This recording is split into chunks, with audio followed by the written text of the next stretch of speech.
जय हिंद साथियों, लगभग 3:40 आप देख रहे होंगे कि DND फ्लाईओवर छावनी में तब्दील है। पुलिस की गिनती करेंगे तो हजारों की तादाद में उत्तर पुलिस प्रशासन और पुलिस छावनी और ये तानाशाही की एक दीवार बनाकर खड़ी कर दी है कि किसी को भी यहाँ से DND से आगे नहीं जाने दिया जाएगा। आज़ाद देश में है, ऐसा लगता नहीं है कि हम आज़ाद हिंदुस्तान में हैं और अपनी ही धरती अपनी ही ज़मीन पे खड़े हैं, जहाँ पर हमें कुछ यूं मात्र हाथरस की पीड़िता के परिवार से मिलने जाने से रोका जा रहा है। देख रहे हैं आप, अगर इतनी ही पुलिस हमारी बेटियों की सुरक्षा में लगा दी होती अजय बिष्ट जी आपने, तो बेटियों के बलात्कार नहीं हो रहे होते।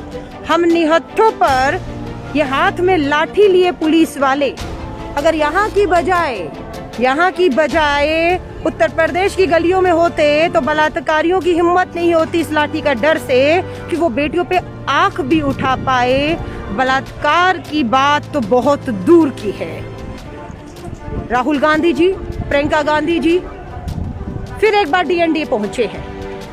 उम्मीद कर रहे हैं कि राजस्थान के मुख्यमंत्री की तर्ज पर जो उन्होंने कहा है वसुंधरा राज्य महल छोड़िए, स्मृति ईरानी आई है राजस्थान जयपुर, मेरी पुलिस रोकेगी नहीं, मेरी पुलिस अशोक गहलोत जी कहते हैं आपको पीड़िता तक लेके जाएगी, उसके परिवार तक लेकर जाएगी। और अगर एक बार भी परिवार ने कह दिया कि अशोक गहलोत सरकार बलात्कारियों के साथ खड़ी है, हम हट जाएंगे सत्ता से।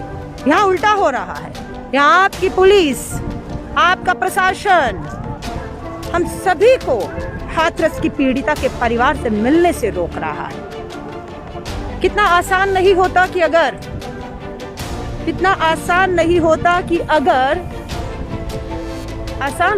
अगर ये जो पूरा तामझाम पुलिस प्रशासन है, राहुल गांधी जी पिछली बार भी आए तो बोला 144 धारा है, यही तो बोला कि ठीक है मैं अकेले चलता हूँ, मुझे अपनी ही गाड़ी में हाथरस की पीड़िता के परिवार से मिला लाइए। नहीं, लाठियां चलाई, धक्का मुक्की की, गिरा दिया, वापस लौट गए। आज SIT की कहते हैं जांच पूरी हो गई है, मीडिया अगर अलाउ हो गया है तो क्यों नहीं पीड़िता की वकील सीमा कुशवाहा और राहुल गांधी जी, प्रियंका गांधी जी, उनको यहाँ से जाने दिया जाता है? क्यों नहीं? सवालों के जवाब तो आपको देने होंगे। ये जो तानाशाही की दीवार है ना, ये हमारे बुलंद हौसलों के सामने ज्यादा समय तक टिक नहीं पाएगी, क्योंकि हम यहाँ पर आए हैं उस उम्मीद को लेकर जो उम्मीद देश की करोड़ों बेटियों की जुड़ी हुई है।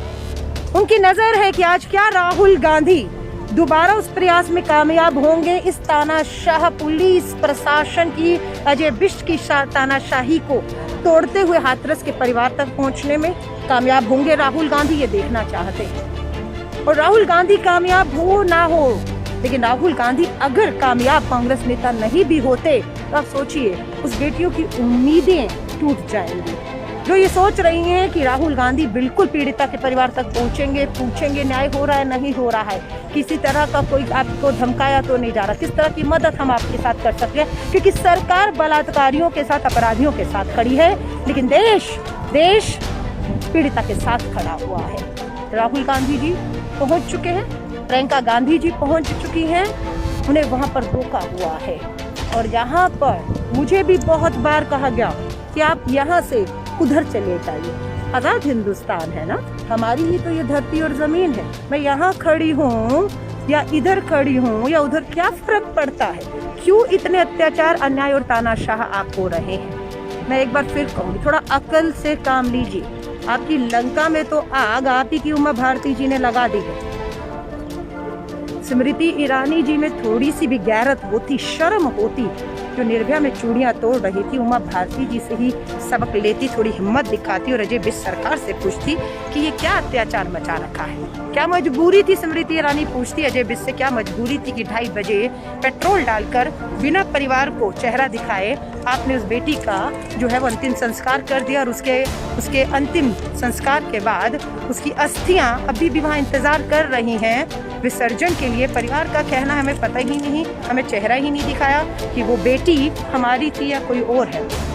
आप समझ रहे हैं, हम निहत्थे हैं, हम सब निहत्थे हैं, हमारे पास कुछ नहीं है। हम गांधीवादी तरीकों से, अहिंसात्मक तरीकों से, बिना हिंसा किए हम यहाँ से, चाहे हमें पैदल मार्च करके जाना पड़े, हाथरस तक हम तैयार हैं। हम बापू के, गांधी के, बापू के भजनों के साथ निहत्थे होकर सत्य के रास्ते पर चलते हुए बिना हिंसा किए अहिंसात्मक तरीके से हाथरस तक पहुंचना चाहते हैं। हम कानून अपने हाथ में नहीं लेंगे, हमारा ये भरोसा, हम कानून हाथ में नहीं लेंगे। लेकिन आप कौन से कानून का हवाला देकर इस आजाद भारत में हमें पीड़िता के परिवार से मिलने से रोक रहे हैं? ये कौन सा हवाला है? मैं आप सभी साथियों को कहूंगी, इस तानाशाही को, इस अन्याय और अत्याचार को जो उत्तर प्रदेश की भाजपा की अजय विज सरकार कर रही है, उसे आप दिखाइए। इस वीडियो को शेयर करिए देश को, क्योंकि पता नहीं, मैं तो यहाँ पर पिछले 4 घंटों से DND फ्लाईओवर पर खड़ी हूँ, पिछले 4 घंटों से। मुझे नहीं मालूम टीवी मीडिया अखबार में क्या रहा है, लोगों की चिंताएं क्या हैं, मुझे नहीं मालूम। लेकिन हम यहाँ खड़े हैं, टीवी ये दिखा रहा है, नहीं दिखा रहा है, इसमें राजनीति दिखा रहा है या नहीं दिखा रहा है। मैं सिर्फ यही कहना चाहती हूँ, जिन्हें लगता है कि हम यहाँ राजनीति कर रहे हैं, मैं उन्हें जवाब देना चाहती हूँ। राजनीति तो 2014 में देश के प्रधानमंत्री नरेंद्र मोदी जी ने की थी, जब उन्होंने नारा दिया था, बहुत हुआ महिलाओं पर वार, अब की बार मोदी सरकार वार, और मोदी सरकार वोट मांगा, वोट दिया, सत्ता सरकार मिल गई आपको। उसके बाद आप अपने वायदे को, अपने नारों को भूल गए, बहुत हुआ महिलाओं पर वार, बेटी बचाओ, भूल गए। अगर आज वही वायदा, वही नारा हम याद दिलाने के लिए सड़कों पर उतरते हैं कि आप अपने नारे को भूल गए, अपने वायदे को भूल गए, बेटियां सुरक्षित है, बलात्कार हो रहे हैं और आपकी ही सरकार बलात्कारियों को बचाने के लिए खड़ी हुई है, वो कहती है बलात्कार ही नहीं हुआ है। तो हम बोलेंगे, और हमारा ये बोलना, नारे वायदे याद दिलाना अगर राजनीति है, तो मैं कहना चाहती हूँ देश की करोड़ों बेटियों को इस तरह की राजनीति की सख्त जरूरत है, जो सोती सत्ता को जगाए, उनके वायदों को याद दिलाए, उनकी जिम्मेदारी उन्हें समझाएं, उन्हें ललकार कर कहें कि आप बलात्कारी अपराधियों के साथ खड़े होंगे तो ये देश यह चुप नहीं रहेगा।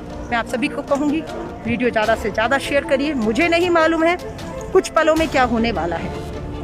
हमारा अभी भी हाथ जोड़कर निवेदन है, हम निहत्थे हैं, सबको नहीं तो राहुल गांधी जी, प्रियंका गांधी जी, 2-4 लोगों को आप खुद लेकर चले जाइए, हाथरस तक परिवार से मिलवा दीजिए।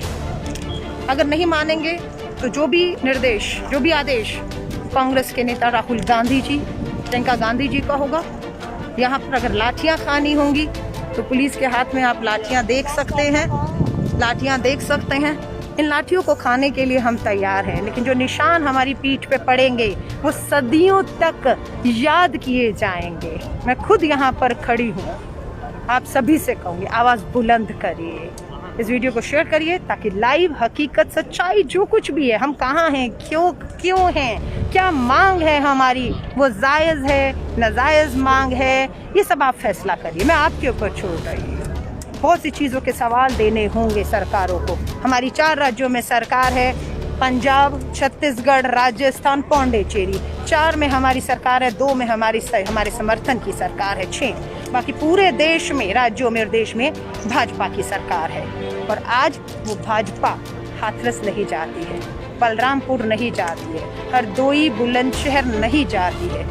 हम तो कहते हैं कि जहां हमारी सरकार है वहां तो भाजपा विपक्ष में अपना ऐशो आराम महल छोड़िए, जाइए ना अगर अन्याय हो रहा है, लेकिन वहां नहीं जा रहे। आपको पता है, वहां के पीड़िता परिवारों को पूरा न्याय देने का काम जो है वो कांग्रेस की सरकारें कर रही हैं। मैं आप सभी से निवेदन करूँ, ये संवेदनशील मुद्दा है, आवाज़ बुलंद करिए।